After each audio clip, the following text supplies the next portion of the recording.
Hi everyone, welcome back to my channel. My name is David from Daveden Web Dev, and on this channel I like to talk about all things WordPress, especially about accessibility and dynamic data.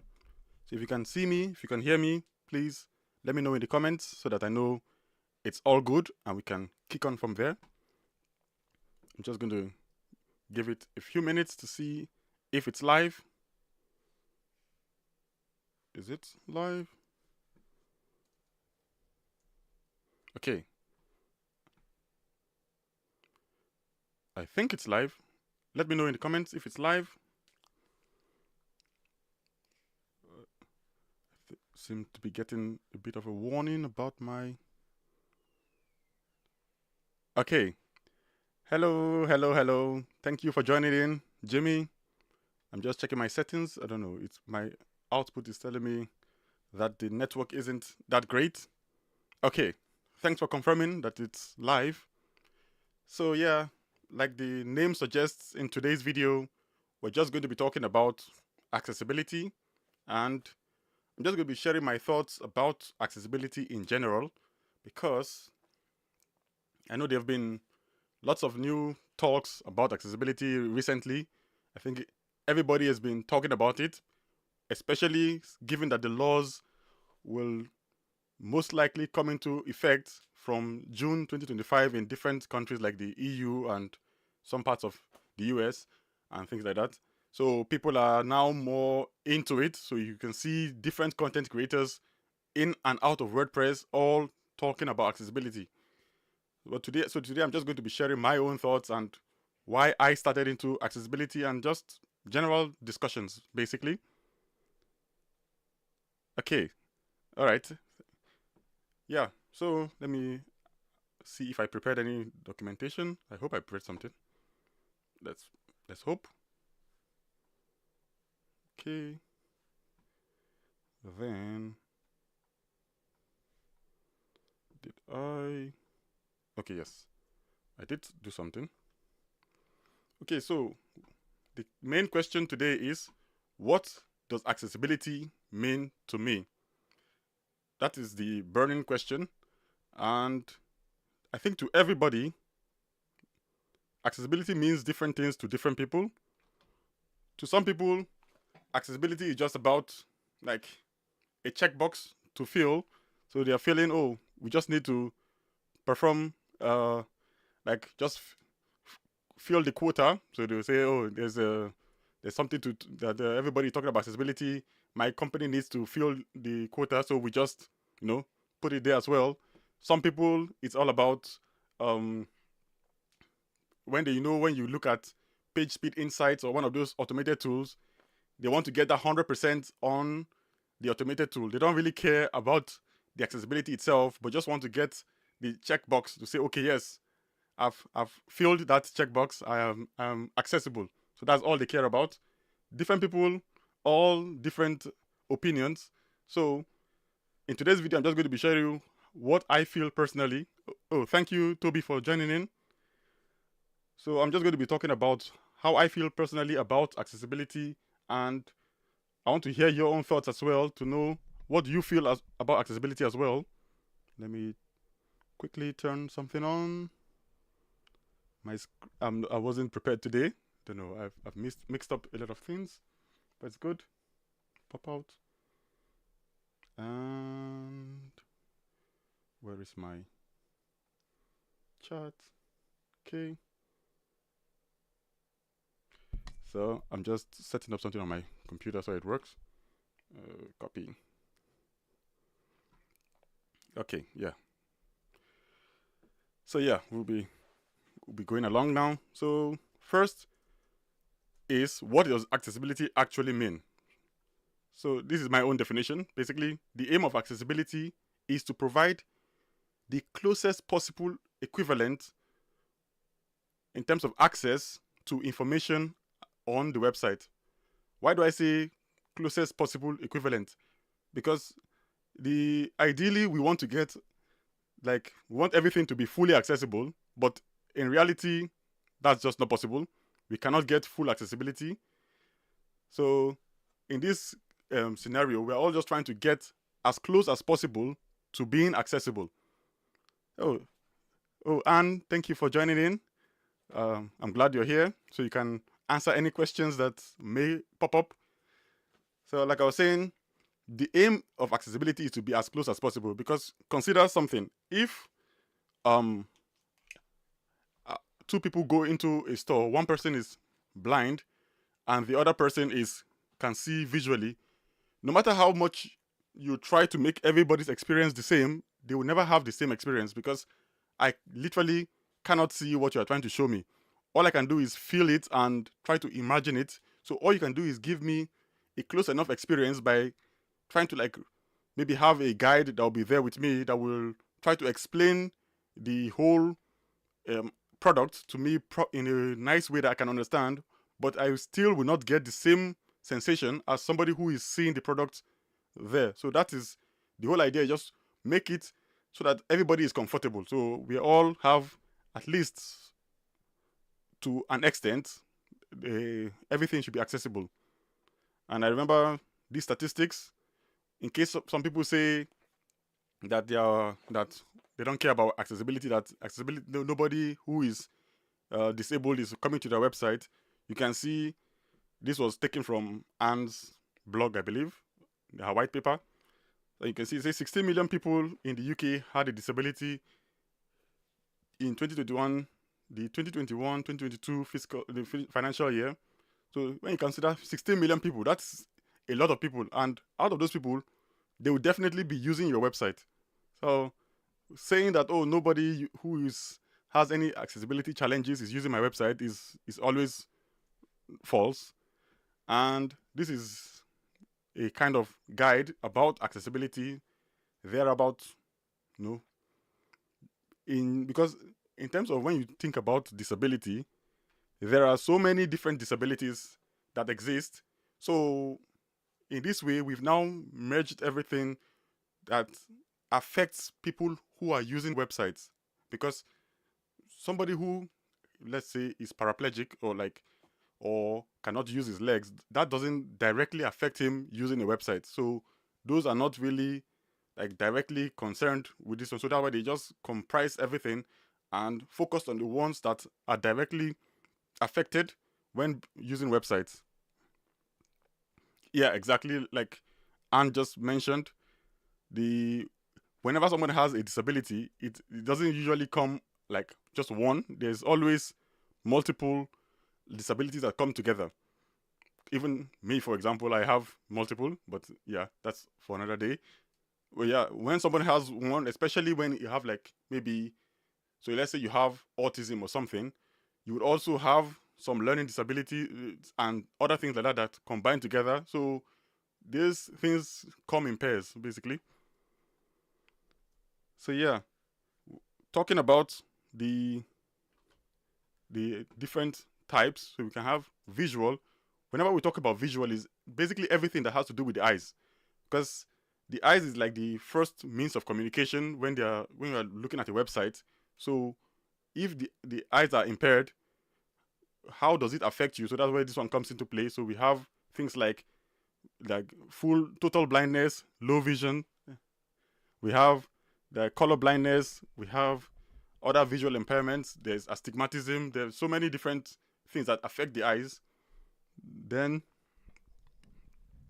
there are the other ones which are auditory, something like deafness and hard of hearing. There are the motor skill disabilities, which basically limits the movement of the hand. Because I worked with a man who had what's it called again? Parkinson's, and he was at an advanced stage at one point. So it was very difficult for him to open. There was an app. I think he had two banks. One of the banks, the app, the way they had set it up, it was really hard to operate.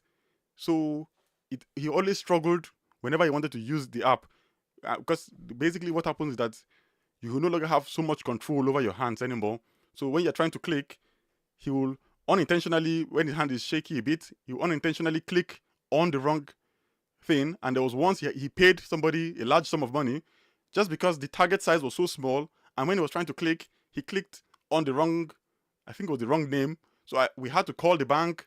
and some other things happened before we were able to retrieve the money. So that's why some of these things you don't really appreciate it unless you are like in like you're is affecting you directly or affecting somebody who is related to you. Oh, hi Lex, thank you for joining in. So that's one thing like that people don't realize, that for example, if you've never had any child with, I'm sorry to say, but if you've never had a child with autism, no matter what, you cannot really be prepared because you're not experiencing it yourself. So trying to say, which is why I get afraid when people are trying to like teach some things about accessibility and like it's not affecting them directly, and they've not like gone to do any research, any proper research, and you're saying we don't want to like interact with people who have had that disability before, because what you might imagine as is affecting the person is not really what is affecting the person. Because I remember when I was I'll be using my life story most of the time as example, but I remember when I was young, and we went for it was even a web design competition, and I had a colleague. Both of us were using glasses, but his own disability, like his own visual impairment, is corrected by the glasses, so he could see the presentation on the projector, but I couldn't see it. And when I tried to like ask, people were like, "But your friend can see it, so why you complaining like you can't see the screen?" I'm like, "But I'm different from him. I'm not. We're not the same. Like everybody's." So you might think you know what the person is going through. Even two people who have the same disability, you might think you know what they're going through, but each one is different. Because like even when some people have total blindness, I know one lady called Molly. She has total blindness, but she can still see light. So when there is a light source, she can still like experience that there's a light source there. Some people have complete total blindness. Everywhere is just completely dark. So even within the disabilities, everybody is different. And so you can't really like think that you know everybody's disability. That is where it now comes into play when people talk about let me see if I have it here. But basically when people talk about using patterns and standards, we always suggest, okay, use the WCAG guideline as a guide for doing any kind of web design component that you're doing. Main reason for that is because like the whole thing is that different people have come together to form a kind of group, and based on all of their disabilities and all of their professions, they've all come together with an idea, and that idea is what they don't come and put it into a form and say, okay, these are the components that we feel are accessible, that will like fulfill the majority of people, like will help the majority of people. It may not help them completely, but at least it will take them to a good step. But when you're trying to like create your own component from scratch, sometimes you would make mistakes. Yeah. Oh yeah. Yeah, Toby, yeah, I'm still young, yeah. Forever young, I guess. Oh yeah, so that's it with all of these disabilities. Then let me see. Then, like I was mentioning previously, not all disabilities are like permanent. That is something else we also need to remember, that you don't just think that it's only people who like use glasses have visual impairment. That's not true. Like for example, some things are situational. If you are like in a place where like there's so much bright light, which is why I think there was a content creator recently that was talking about this light mode, dark mode thing, where they actually mentioned that not every time you think that dark mode is the best, dark mode is not always the best. For like me, most of the time I don't even like dark mode, or a lot of times when I'm reading, I don't like dark mode. I like to read with the light mode. I like to operate my phone with the dark mode, but when I'm reading, I tend to prefer the light mode because I tend to see better when there is like the white background with the black text. So when you always feel that dark mode is always the best, it's not true for everybody. It's true for some people, but not everybody. And it's also true in some situations, but not every situation. So it's a bit of a complex thing there. So you can never truly say this is the way, everybody must follow that way, which is why, like I said from the beginning, those WCAG and the W3C consortium, everybody came together to form the patterns that they feel will help the most people. Yeah.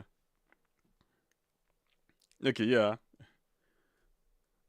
So, yeah. Exactly. Like, even my cousin, too, uses a filter when he's looking. So,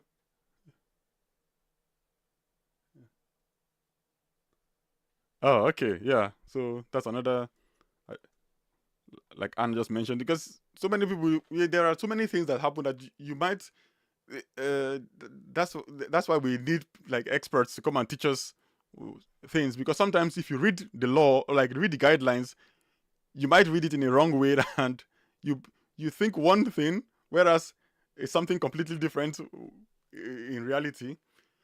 And that takes us to the next point from the WCAG guidelines, which is that the 4 guiding principles. And those principles, like, if you really understand the principles, you start to like fully appreciate what they came up with.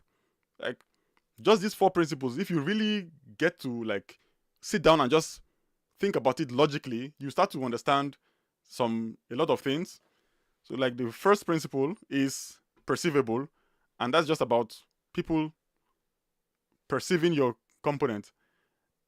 It's like, let's say for example, before you can even operate something properly, you need to actually be able to even find where it is. Like, I remember somebody was saying something the other day. I think the person said, imagine a pitch black, everywhere is like pitch black, completely dark, and you have a guide. Somebody is going to guide you through that darkness, and the person tells you, okay, go straight, and you would, I don't know, and okay, first of all, there's no guide at all. You are in pitch darkness and there's no guide. How do you locate where the door is without actually stumbling on everything? You get, it's very easy for you to stumble and fall because you're not like used to the area. You're not like conversant with where anything is, so you get to fall, which is the idea for some people. If you're not, your documentation or like your website is not perceivable, if I cannot see it, how can I operate it? If I cannot see your button, how can I even operate the button? That's why you get to hear all those like tab index or focusable elements, because if I cannot even know that there's an element there, how do I now start operating the element? That is, so all of these things, when you start to think about them logically, you start to understand some things. See, so it's before you can actually do anything, you have to be able to perceive that information even exists. If you cannot know that the information exists, if I don't know on your website that there's a navigation or that there are links on your website, how do I operate those links? It's not possible. So you have to first know that those things exist, which is why we tell you, just use the semantic HTML wherever possible. Then, if an element is focusable, make us know that it is focusable. If it is an image, make us know it's an image by using the right tags and all of that. Those will make it easy for us to even interact with those elements. But if you're using the wrong tag, the browser will not be able to like interpret those tags well, and the person will not even be able to access it. And that's it. So that's the first thing, is it has to be perceivable. The second one is that it has to be operable. So now that I know that the thing exists, can I actually operate it? If using my keyboard or using whatever assistive technology I have, like I showed previously when I showed with using a voice control, because it's not just screen reader or keyboard. There are so many different ways people control like their computers. Some people use touch screen, some people use swiping, they use the keyboard, some people use the mouse, some people use a pen, and so many other things. So you cannot really predict all of these things, which is why they say follow the standard. If you follow the standard, the creators of those components, they have understood the standard and they have modeled their whole keyboard or whatever assistive technology they have to those standards. But if you're not following the standard, they are trying to come up with your own component, then it becomes hard to interpret it for those equipment to be able to use it. So that's why just make sure you're following the guides. Then you should make it understandable, because it's no point me getting to see a website and I don't understand anything in the website. Oh yeah, thank you.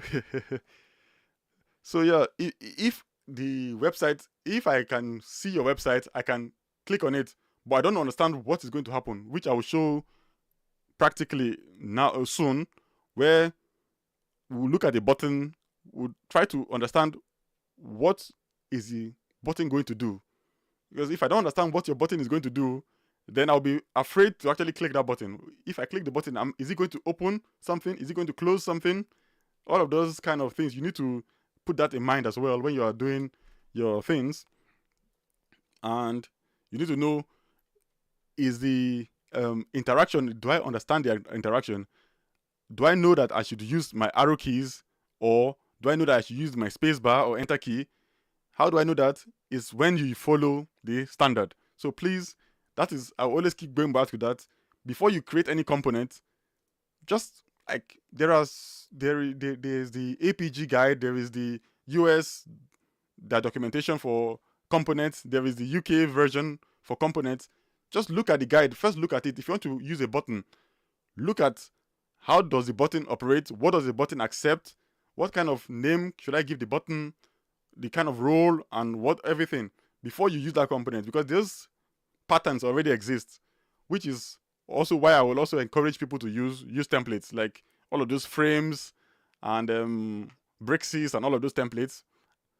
I encourage you to use some of those templates, because those people have sat down to fully understand what people have, like in general, what people like and what people associate with, and other things like that. So when you follow those patterns and standards, it's easy for anybody to just get into the website and operate the website. Because imagine you go into a store that is just for the first time. Let's say, I don't know if you're in the UK, you can go to like maybe Tesco or the Co-op or one of those stores, and you just get it for the first time, and there is no labeling, no anything. It will take you hours before you can get anywhere.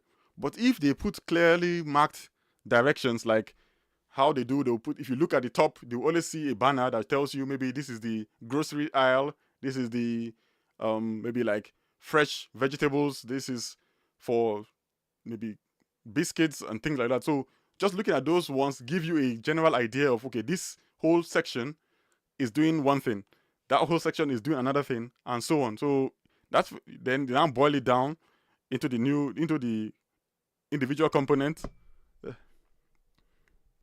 Yeah.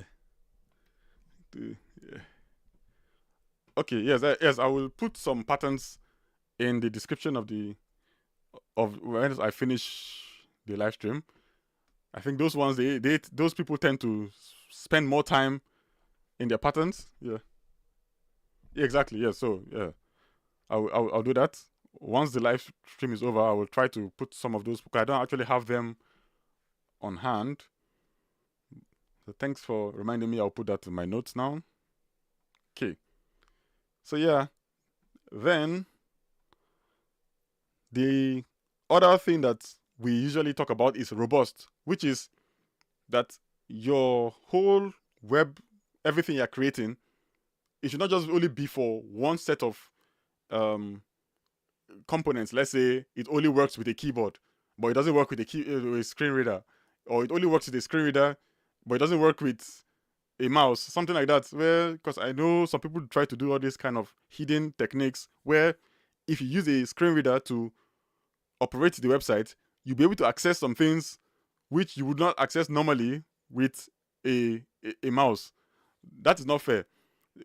Accessibility is not only focusing on people who who are, let's say, that's another thing that some people also don't realize, is that accessibility is not, it's supposed to be equal access. So some people like to do these things where they will hide some long string of text explaining something, but only a screen reader user can access it. That's actually not being accessible. What you are showing to a screen reader user, the same experience or like a similar experience, a mouse user should also get a similar experience. It's like hiding a coupon code for only people who use a screen reader to be able to access that coupon code. If you are using a mouse, you won't be able to access the coupon code. That's basically not fair. So the same way you shouldn't hide something from a screen reader user, don't hide it from a visual user as well. So keep that in mind because some people forget about that, and then they all focus on one aspect, and then they miss out on the other aspect. So now, what are the things that we can look out for? What are the things that we need to do? This is one thing I've been researching recently, and that's called name, role, and value.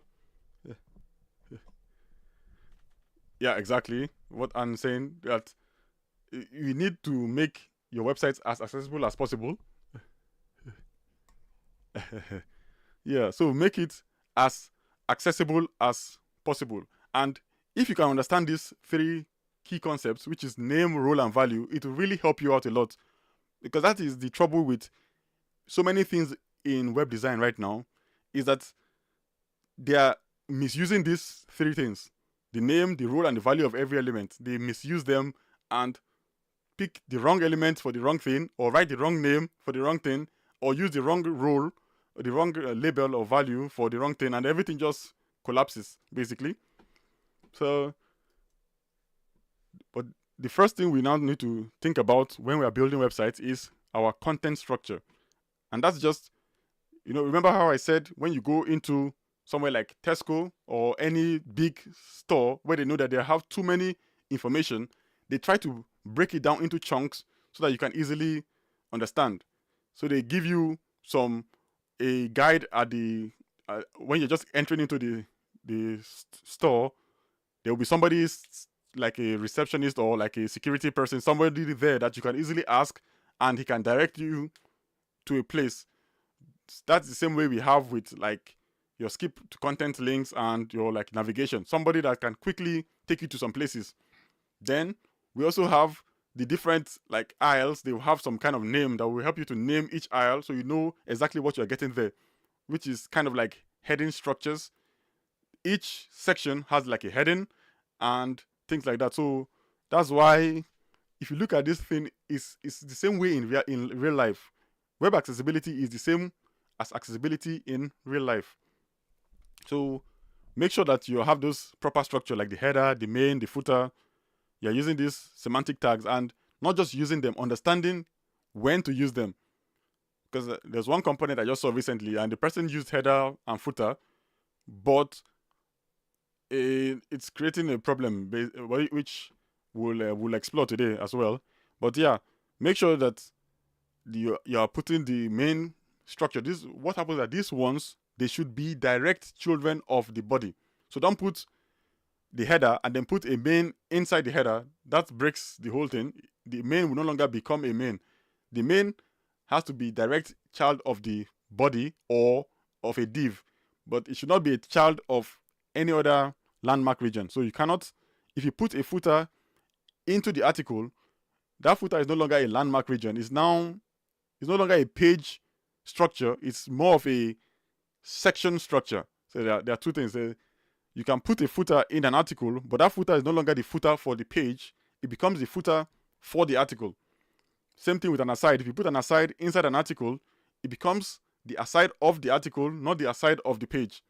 So that's something that gets some people confused, where they just start like dropping landmark regions into anything, and that creates problems. And then when you have large blocks of text, just try to have a skip link. So a kind of link that just takes people straight to the main content and skips every like navigation and all of those unnecessary information and goes straight to the main place that they need to go to. So yeah, exactly. What and is saying that there are also seeing people who use screen readers. So don't just like think that everybody. You can't really put anybody in a bubble, because they just because somebody can see doesn't mean he can see everything.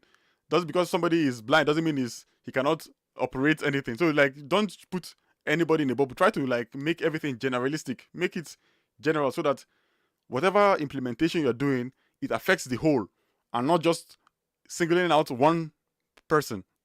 So yeah, so that's it. The first thing is the content structure. Then the main thing now is the name, role, and value, which is something that we need to really understand. Like, name for every element we have, let's say a button or any kind of element, a header, a navigation, any kind of element, is broken down into these three things. So we have a name, the role, and the value. The value it tends to be split into multiple things. So we have values, we have properties, and we have states. So whenever you're trying to like give a description of any element, always take these three things into consideration. So one nice rule to make is, okay, now consider, let's say, a dark mode switcher. Let me see if I can find one dark mode switcher. Let's come over to, I think, MDN docs. Oh no, where did I go? Okay, yes, accept. And yes, let's see. So you see this, or let me use something. Let me use one from maybe Josh. I believe that is his name. Yes. So you see a switcher like this, and let's see which one. And this is dark mode. Okay, let me inspect it. So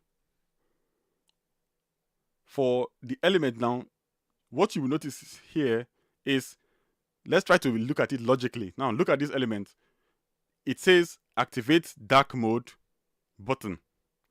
So what would you expect will happen when I click this button? What I think is, like, that's how you should look at everything when you are naming things. You should look at the name, the role, and the value all combined together when choosing a name. Don't just choose a name at random. So he called it activate dark mode. You'll notice it only has a name and a role. There is no value like area pressed, area expanded, area anything. So what happens is that, okay, you know what is now going to be read to a screen reader is button activate dark mode. So he knows, okay, this is a button that should activate the dark mode. So when I click on it, the dark mode switched to a light mode. But now notice that there was no any area, anything that was changed. Because this is where, like, especially with Elementor, that I get frustrated about, that if you're going to change, you see, he changed the label, but he didn't put any value.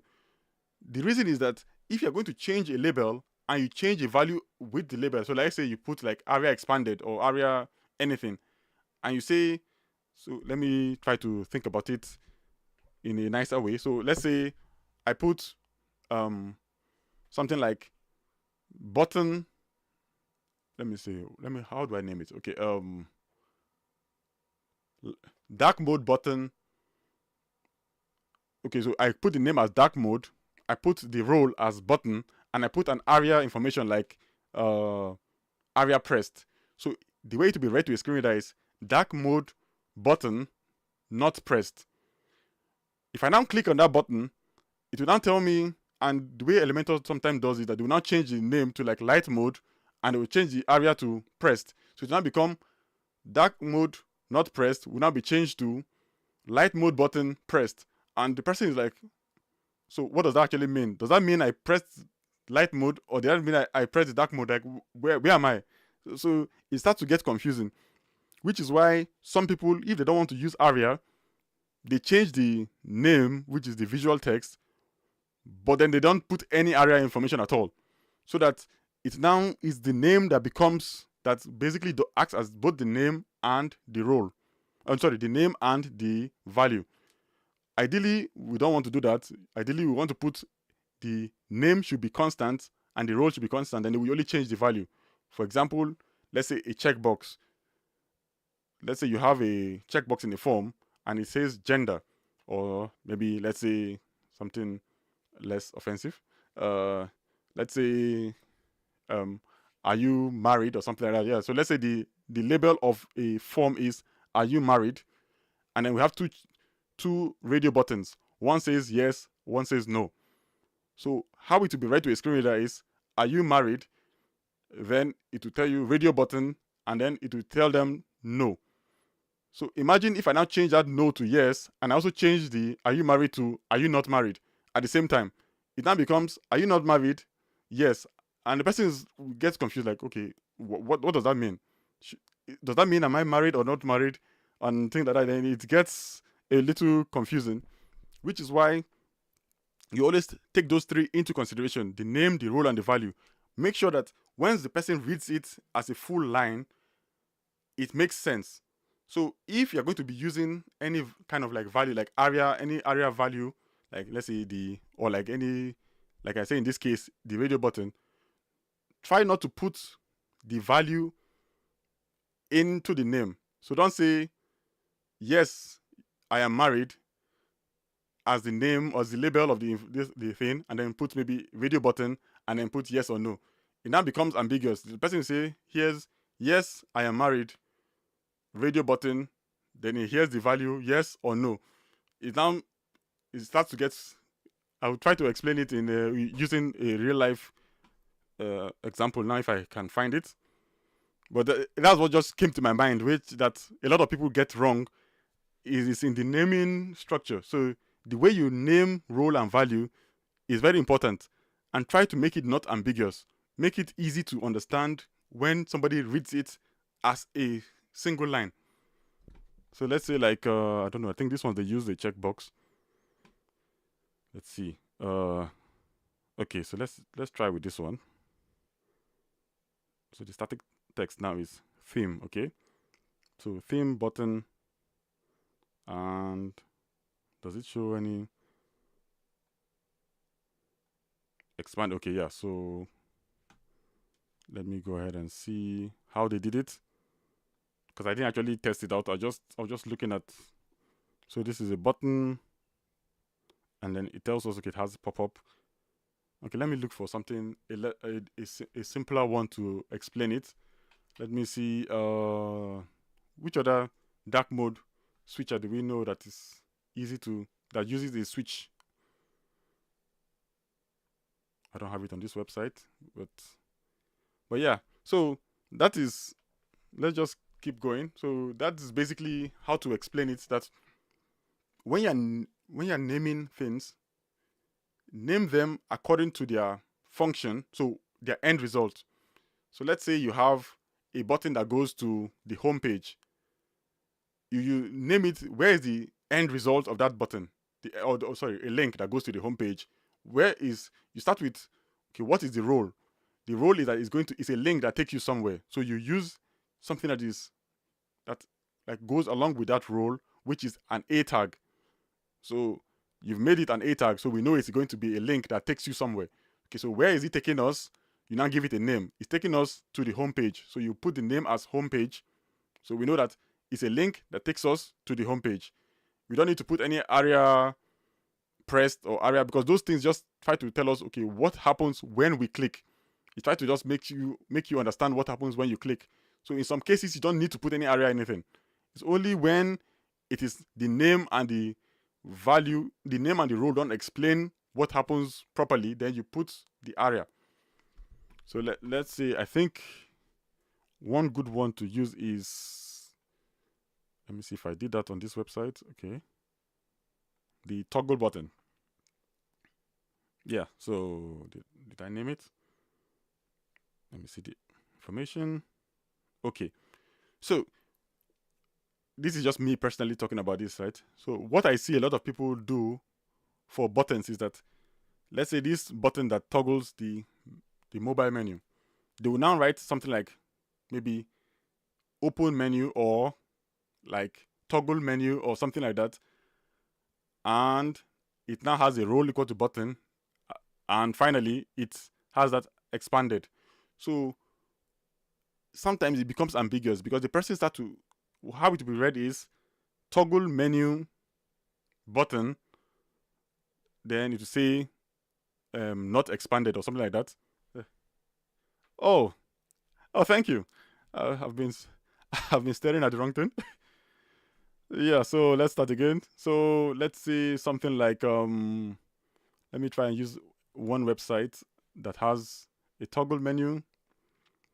Okay, let me just use elementor.com. And let me go to their mobile menu structure. Let me allow all. Okay, so inspect, and we have this menu, that this button that toggles the off canvas or the mobile menu.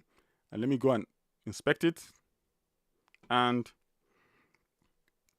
so what we get here is, it tells us that it is a button, and the name of the button is menu toggle. And so the menu toggle button expanded equals to false. So when I was reading a book recently by Hayden Pickering, and that's where I started to understand this whole concept. And the concept is this: if you're going to have a value that tells us like the action, what the action does, there's no need to put what the action is into the name again. So in this case, all you just need to do is just write menu. You don't need to write menu toggle anything, because we know it's a button. A button does what? It does an action. And the action, what is the action is doing? It is either going to expand or it's going to close. So we don't need to tell anybody it's a toggle anymore. So what we just need to write here is menu. Menu button is not expanded. So that the person knows that, okay, it is a button that should trigger the menu, and currently it is not expanded. The moment I click it, then you tell me, okay, the menu button has been expanded. So it has expanded to give us more content.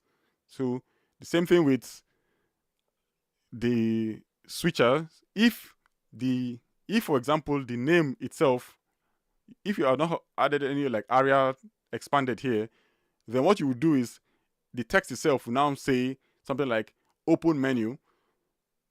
It will be open menu button, but then there will be no area information at all. So the person knows that, okay, when I click this button, it's going to open the menu and things like that. Same thing with the close button. The close button, let's see. Okay, yeah, so it's the same button, so that is the difference. So sometimes it gets a bit confusing, but when you understand it, you start to appreciate the whole thing, which is what I will now come to in this case. Now we'll try to like answer it together. Thank you very much, Jimmy. So I don't know if anybody has seen, we'll go through it completely together soon, but I don't know if anybody has seen the new updates by Elementor for their one-click accessibility plugin. So I think now it's called Ali something. Let me try to switch the page to the logged in screen. Okay. And let me go back to the backend. So I'm not going to say if anything is bad or good. I'm just going to pose an interesting question and see what you all think about it. So I think if you install the new version now, it comes with the icon that says Ali. And within it, you can choose how you want your icons to be. You can choose you want it to be the shape of the icon, the size of the icon, the color, the positioning. So you want it to be the top right, top left, and things like that. Then you can look at I think there are some capabilities. So if you want to add all of these functions, you can see there are so many functions they've added. But this is not what we're going to be looking at for now. I'm just going to show you something. So let's go back. Let me see if I can find it. Where's the page? Okay, yeah, this is the page. So now we get the icon there. And now let me click on the icon. We get our toggle. But now I want you to try to explain what you think will happen. Let me inspect it. So we'll try to explain it together. Oh yeah, it's already a problem.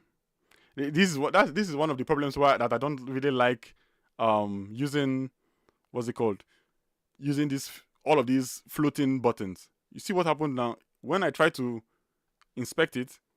Basically, the button hides up in the sky, which means if I try to zoom in to the way I normally read, so let's say 400%, I read at 125. But say let's go for some weird reason to even to 400%.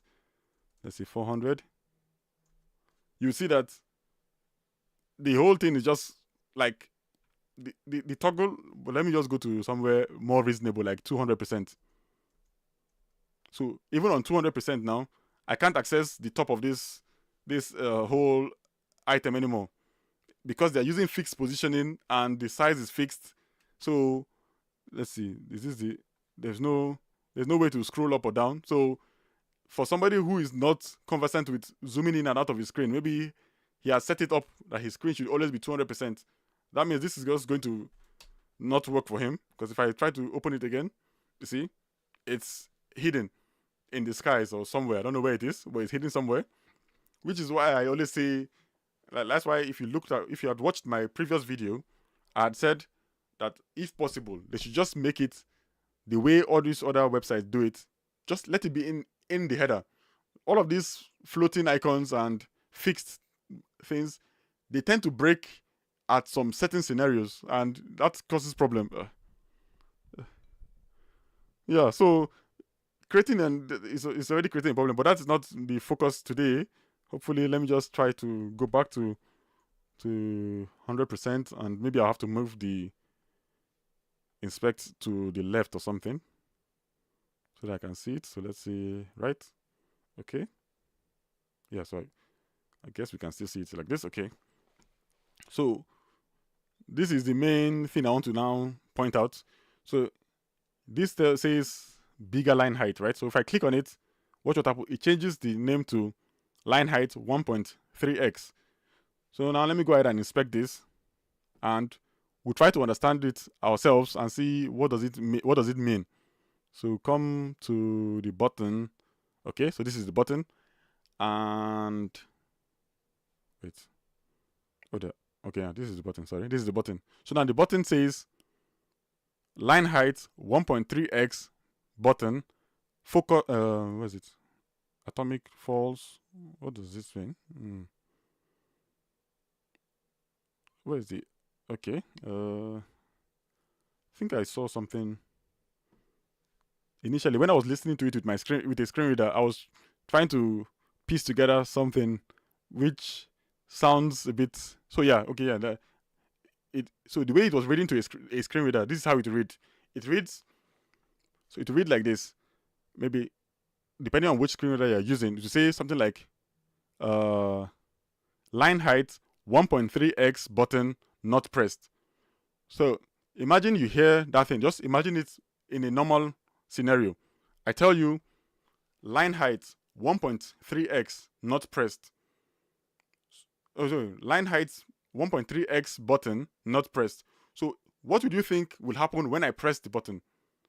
Wouldn't it be that, okay, the button has not been pressed, it's a button that's supposed to activate the line height of 1.3x for me? That's how I will look at it, which is the same way like if I showed you before with the dark mode. It says the person will just write dark mode button not pressed. So the moment you press it, it will tell you dark mode button pressed, and I know, okay, I've activated dark mode. So in this case now, you to tell them line height 1.3x not pressed. So I'll be like, okay, so that means if I press this button to a screen reader user, that's I'm just looking at it from a screen reader user's perspective. If I press this button, it means I'm supposed to be activating the 1.3x line height, but that's not actually what's happening. What's happening is that I'm increasing the line height.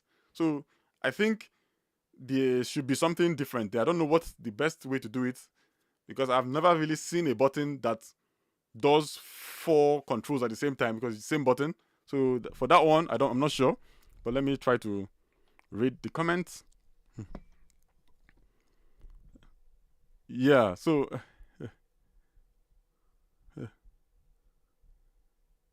yeah, that's why for me, Oh, okay. I forgot to mention it at the beginning. This is a good point that you bring up. For me, I've never really looked at accessibility as something from a legal perspective. I tend to look at accessibility for my own personal life, because, like I tell people, I'm very visually impaired, so I just look at it from like a human perspective. Like, okay, I'm trying to help people, so I tend to just avoid anything that has to do with the law. That I leave that to other people or to the legal team to focus on that. I just say I'm just trying to encourage people to make things accessible for people, even without considering the law. This should be something from a human perspective, more or less. Yeah, thank you for tuning in and giving your comments. I really appreciate it. So yeah, as I was saying, where do I have now? I have to get back to the screen if I can find it. Okay, yes, I got it. Let me switch it back.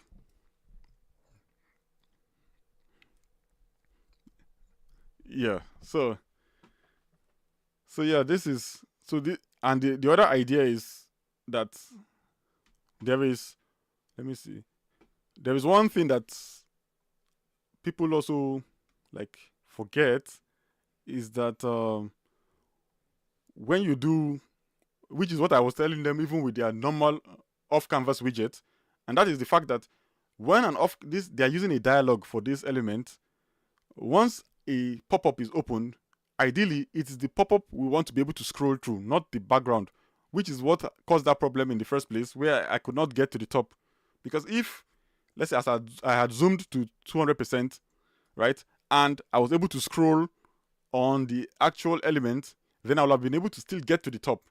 But now, because the same problem that happens with the off-canvas widget itself, there is no scrolling of the actual element. The scroll is on the background.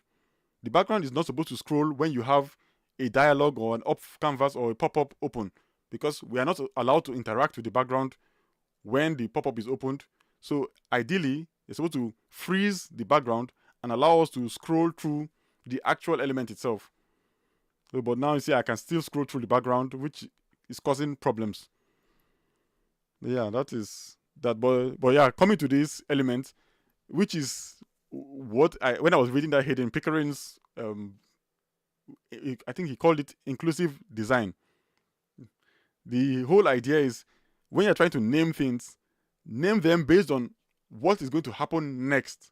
So in this case, I think ideally it should be something like maybe a radio button or something. I don't know how it's going to happen. Maybe like a radio pop-up, whereby it will just tell us maybe increase line height. So that should be like the name, increase line height. Then when I click on it, it should now open a pop-up to tell me what am I increasing the value to. So this 1.4x is actually the value. I don't know. Let me see how does YouTube do theirs. Maybe that will give us an idea. Let's say Daveden Web Dev, of how buttons actually work when you have like 2.5x, 3x kind of thing. So let me open this. And let's see. Where is their settings? Is it settings? No. How do I change the speed? I think that should give us a good idea of everything.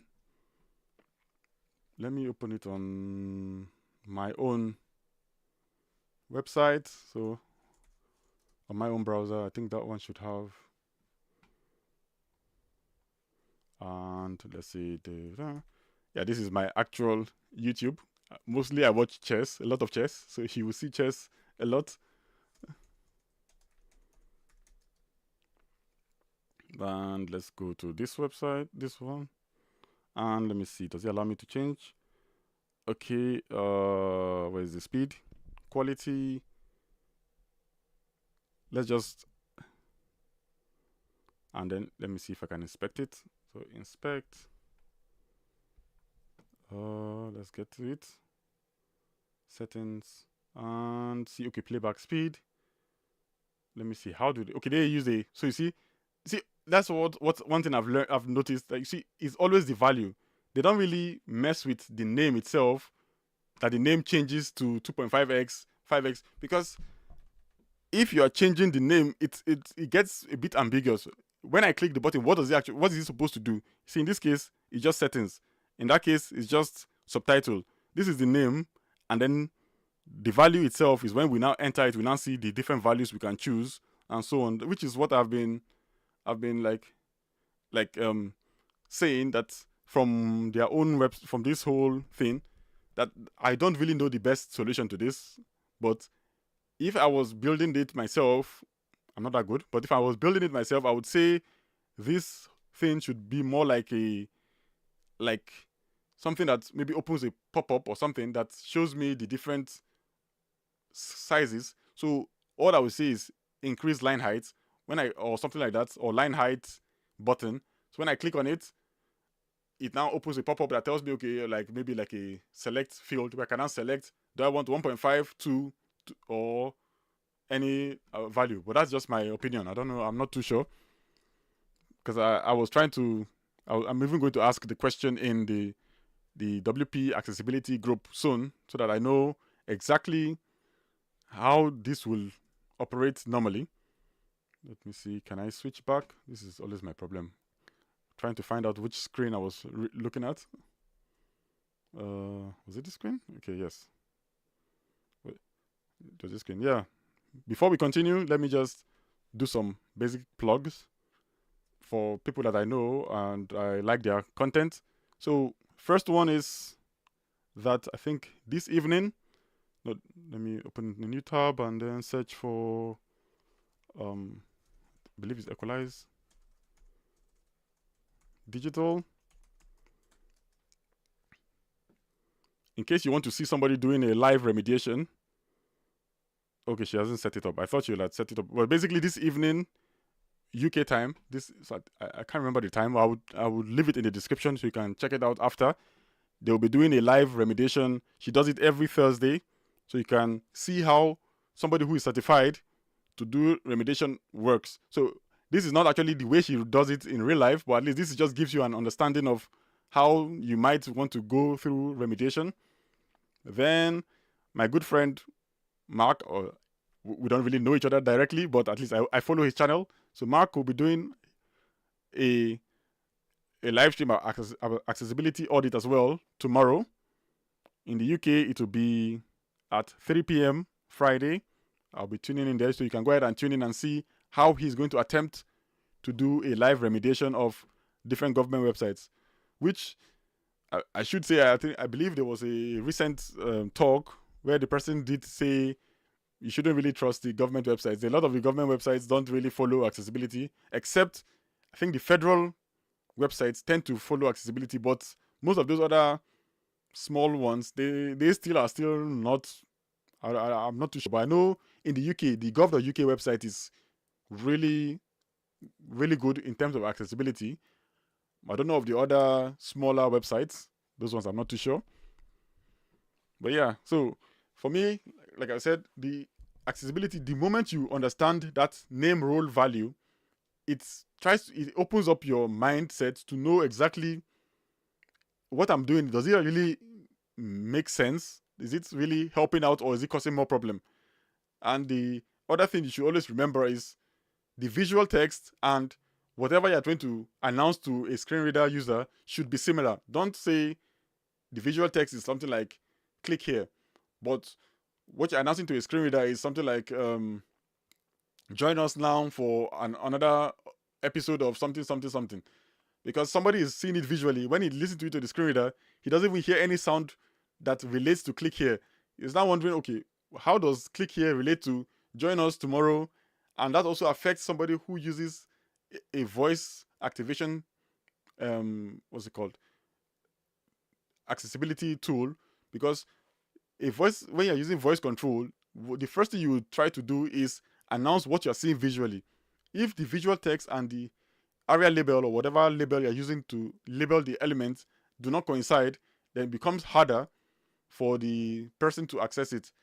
In reality, as with all assistive technology, the person can still access it if he really wants to. But first, he needs to know how to do that, because with voice control, there is an option that can still give you like access to every focusable element on the page, and the person can just, using voice control, go directly to where he wants. But that is like a 5-step process, when he could have just announced play, click play button, and then it will have clicked the play button for him, and that will have just ended the thing for him. But then he has to now say show grid line, then you show the grid line, to say show numbers, it will show the number, then it will try to, the person has to now pick the number. It's a long process basically. So yeah, so that is the whole thing about accessibility. Just try to do those things. Like, accessibility is not really something like a rocket science. It is real human feelings. It's real, like, it's reality. It's if you can really understand the reality of the thing, then you can use it. The biggest problem, oh, hey, hi Atif, thanks for joining in. The biggest problem that people have is that they don't really understand what all of these things do. Once you don't understand it, applying it is hard. Because giving an example, when we were young, especially my secondary school, what we used to do when we were going for exams, where you have exams, the night before the exam, all we do is we will try to memorize every. Oh, thank you, Atif. We will try to memorize everything that the lecturer taught. So rather than really learning the thing, we'll be trying to memorize the whole thing. Then what happens next is, if for whatever reason the lecturer tries to change some words, so let's say instead of using one word, he uses a different word, that's it, we're lost. We don't know what to do. And that's just because we never really learned why the thing works. Like, if you know why two chemicals, like let's say hydrogen and carbon, why the interaction works and how it works, even when we try to change the question for you, you still understand how to solve it. But the moment you don't understand why something works, why does it work, then you enter trouble.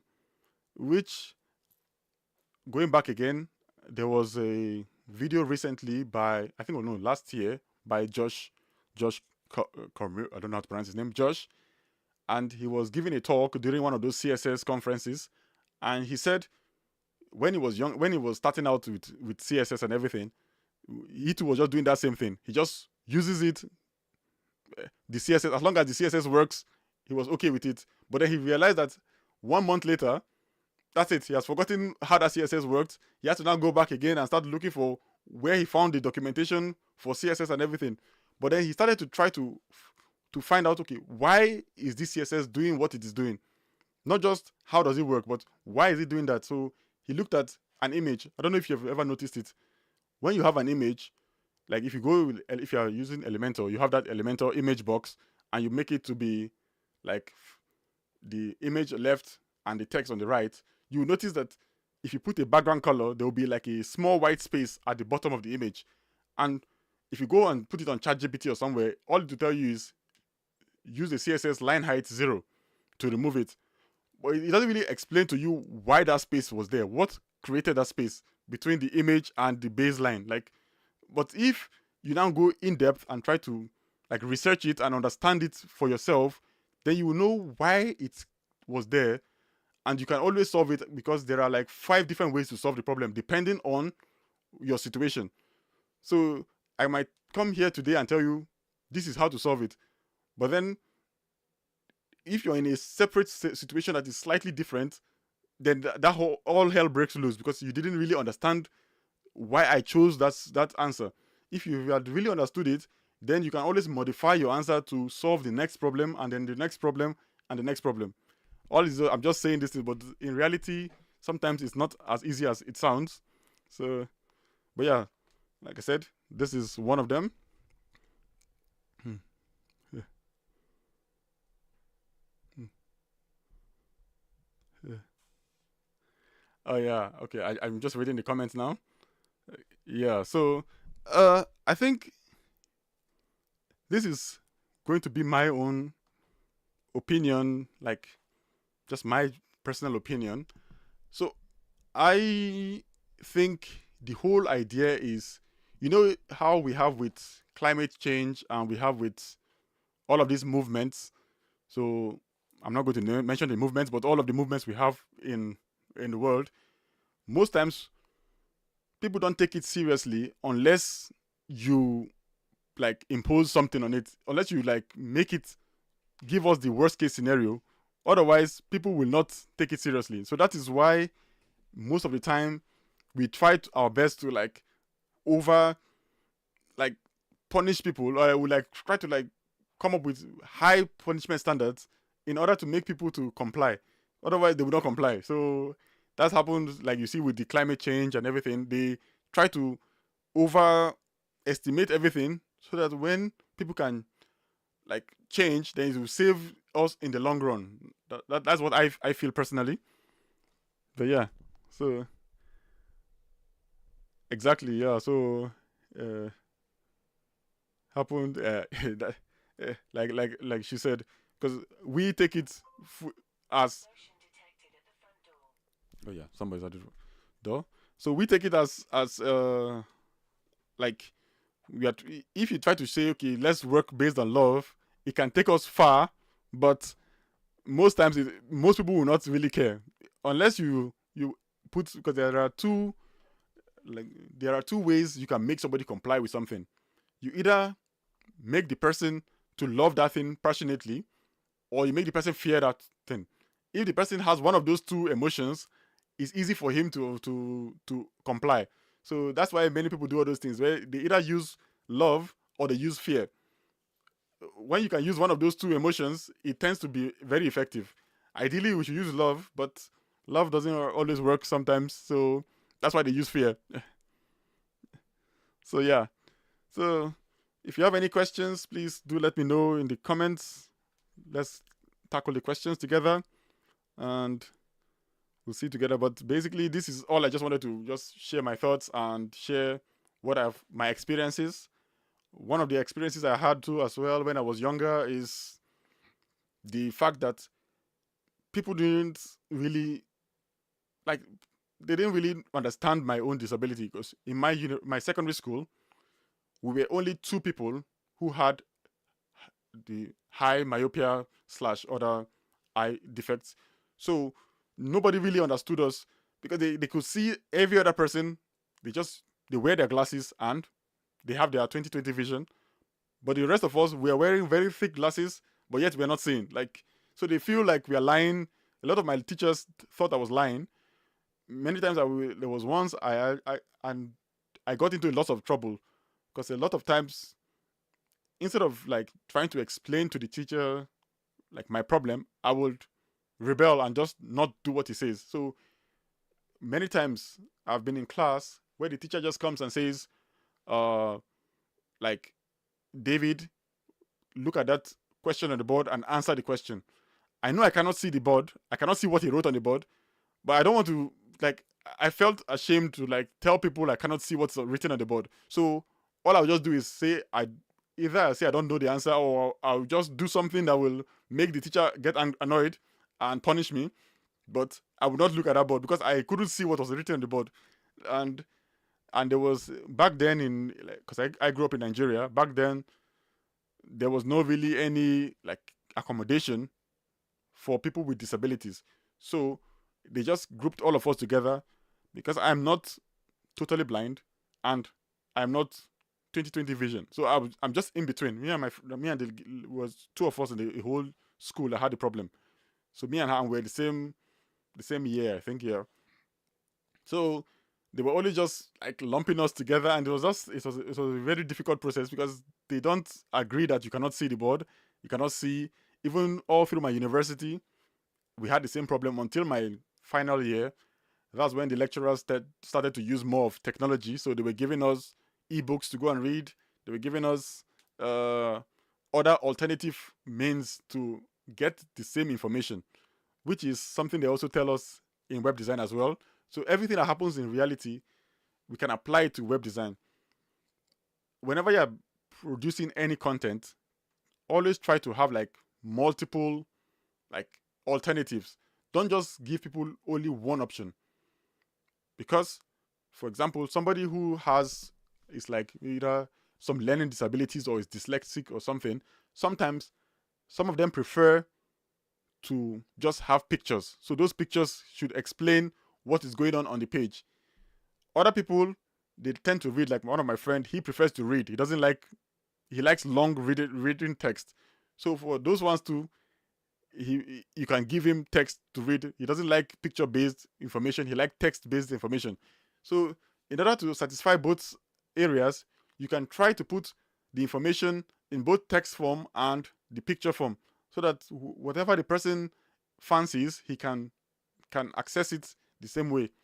Same thing with every other thing you're trying to do in your web design. Always try to make sure that you come up with an idea that satisfies multiple ways. So that's why they say don't rely on color only. So if you're going to show something based on color, it should have something else that also that goes in pair with it, so that if somebody cannot rely on colors, he should be able to still rely on the other thing that you provide. So just try to provide as much as you can two options to do the same thing.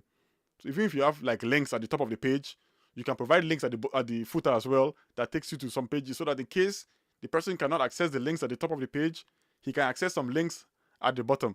So some of those kind of things, just try to give people options, which is, if you are working for any government thing, you will always notice that they send you this documentation where they say, if you want a larger font print, you can send a request from them and they will give you in larger print. If you want in Braille, they will give you in Braille. If you want, so they give you an idea of choice. So in case one doesn't work out, you can always like focus on the other one and things like that, and everything goes well for everybody.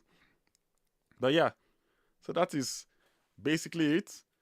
To say thank you all for joining in. If you have any questions, you can leave them before we go. We just have basically 2 minutes warning, I guess. And in case you are already online, once you finish from this live stream, I believe Mark Szymanski should be doing his live stream already. You can just tune into that live stream. Let me see if I can get all of these streams out. I'll just post them in the comments now before I tune off. So Mark is doing a live stream now. Let me share that in the comments. So this is let's see if I can get one from Mark. Oh, hi Ruben. Thank you very much for that wonderful gift. Let's see, switch it. Ruben is our, he helped me out when I needed something from Breakdance. So please check out his plugin. I think it's called Headspin. I can't get the link now, but yeah, just check out Headspin and Breakdance. His plugin is quite good, so check him out. Then let's see. Let me try just to give you all of the links so you can check them out. So we have the one from Mark now. If you want to join his stream, where is it? Yeah, so Mark. This is his stream. Then we have the live stream for tomorrow by also Mark from Wiki Design. So Wiki Design. He's talking about accessibility, live accessibility audit of some websites. And then what else? Oh yeah, definitely. I would love to do a stream together with you. Whenever you are ready, just let me know. We'll do a stream. In fact, everybody, one day I will also do a stream with Ruben. I've not seen him in a while on a stream. I don't know. We need to do a stream together as well. So we have lots of creators here on the in the gang. Then what else? Those are the. Oh, okay. Let me see. What's up? Let me see if I can. Yeah. Okay, yeah. So that is the design systems. So yeah. In case you are in the UK, I think because all of them have their own design system. The US has a design system. The UK. So this is the UK design system. Oh, okay, finally. Yeah, I've definitely checked the video out when you release it, because I've not seen a video in a while. So yeah, those are the streams that we have for now. The one from Equalize Digital, I should tell her to like schedule these things long before, so that it's easy for us to just share it. I don't think she did not share the live stream, so I'm just going to copy her channel. So live remediation by, if I can spell, remediation by Amber Hines. Okay, so you can check her. She'll be doing a live stream, I think, in about 4 hours, if I'm not wrong. And finally, I shouldn't forget that if you are a Bricks user, you can check out my graphic.design. I believe he's having a stream tomorrow. My graphic.design. I should have prepared all of this long before time, but knowing me, I just jumped on the stream unprepared. So let's see, my graphic.design live stream, is it scheduled? Okay, not yet. So let me just copy his channel name. That is my, yes, graphic design, Jimmy. Okay, yeah. So you can go ahead and check his live stream out. I believe it will be tomorrow. And yeah. So that's it. So thank you all for tuning in. Thank you. It has been a nice stream. I've been able to like express my opinions and gotten your opinions as well. So I'm really happy. Thank you all, and we'll catch you all in the next stream. Let me just find, and bye.